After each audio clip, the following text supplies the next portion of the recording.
Zanakazo misy 10,000 mahery no ndraina voly tamin'ny tany mirefy 3 hektara teny amin'ny commune Ambanivohitra Boanamary Fokontany Amboanio.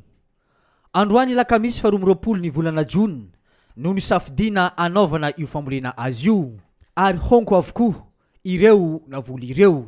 Anisany vaindohan-draharaha ny ministera ny arena rano sy ny zono ny fambolena onko satria rasika mafantatra fa amin'ny onko io ny fototra ray lehibe izay ahafahan'ireo makamba manao ny fanotodizana, ahafahan'ireo trondro mahita izay sakafo ho sahaza azy. Ka izay antony indrindra no mahatonga ny ministera ny arena anaty rano sy ny zono izay tarehan'Andriamatoa minisitra sarotiny amin'ny fiarovana io onko io satria iankinany ainy zava-mananaina ao anaty ranomasina io onko io. Noho izay antony izay no nahatonga ny ministera nanao an'io fambolekazo onko niaraka tamin'izareo miserziska ka amin'izao fotoana izao tamin'ity taona 7 ty dia natratra 1,10 hektara ny volonko izay karakarainy ny ministera ny arena anaty rano sy ny zono tato amin'ny faritry ny Boiny ary izany dia nahitana miala siny amin'ny teny frantsay 38,000 propadile ny isany vovoly tamin'ity taona 7 ty. Mino somanatena zahay fa ho lehibebe noho izay no atao amin'ny herintaona satria misy ny fiaraha-miasa amin'ireo mpiara-monina toy ny Asity Madagasikara, ny Prospere, ny GIZ, izay rehetrarehetra izay dia mpiara-miasa amin'ny direction régionale ny arena anaty rano sy ny zono avokoa. Tonga teny an-toerana ny tompona ndraiky mpanjakana avy eto an-tampon-tanànan'ny Mahajanga sy ireo tompona ndraikitra voasahana amin'ny fambolen-kazo.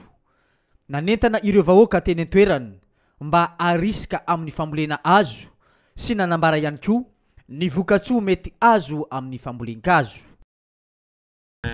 Nanao an'izao hetsika izao tokoa izahay ao anatin'ny serziska na ny komity mitantana ny arena manoloana sisin-dranomasina ato anatin'ny commune ny Boanamary eto Amboanio marimarina kokoa.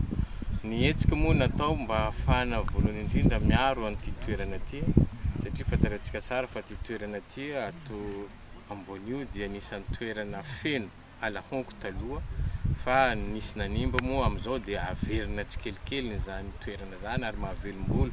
Ny ezaka efa natao satria tamin'ny 7 efa nisy hetsika natao taty fambolena ala honko izay hitantsika zao fa velona dia velona tokoa dia napakevitra izay manina raha averina indray mandeha amin'ny taona 7 izao ka tonga eto daholo ny kambana rehetra ao anatin'ny serziska dia notrony ireo vahoaka ato Amboanio ihany koa izay manana VOI izay efa mitantana an'ity toerana ity. Isaorana izy ireo satria voaro tokoa izao honko hitantsika zao, hitantsika fa mbola misy kely reto nefa velona soma tsara. Midika izany azo atao tsara ny miaro azy ireo ary ireo mpanjono izay monina amin'ity toerana ity ihany no miaro an'izao toerana izao. Ka izay ny tena nampirisika anay voalohany indrindra nanao an'izao hetsika izao, faharoa ihany koa fantaratsika tsara ny vokatsoa ateraka ny honko amin'ny fiarovana ny tontolo iainana amin'ny ankapobeny. Io ny toerana ionenan'ireo crevette na ireo makamba, ao koa ny toerana ahitana an'ireo drakaka mampalaza an'ity faritra Boiny ihany ity. Izay daholo ny anisan'ny antony tafiditra ao anatin'ny fiarovana ihany koa ny resaka fiovan'ny toetrandro amin'izao fotoana izao. Hitantsika tsara fa azo atao tokoa manao hetsika tahaka izao ahafahana sorona sahady, ahafahana miaro ny vahoaka mba amin'izany fiantraikany voka-dratsy ateraka n'izany fiovan'ny toetrandro izany. Anisan'ny faritra sombotry ny Madagasikara amin'ny arena anaty rano ny commune Ambanivohitra Boanamary fa indrindra ny Fokontany Amboanio. Amin'izao fotoana izao anefa dia nahitam-piainana ny vokatra avy any an-dranomasina.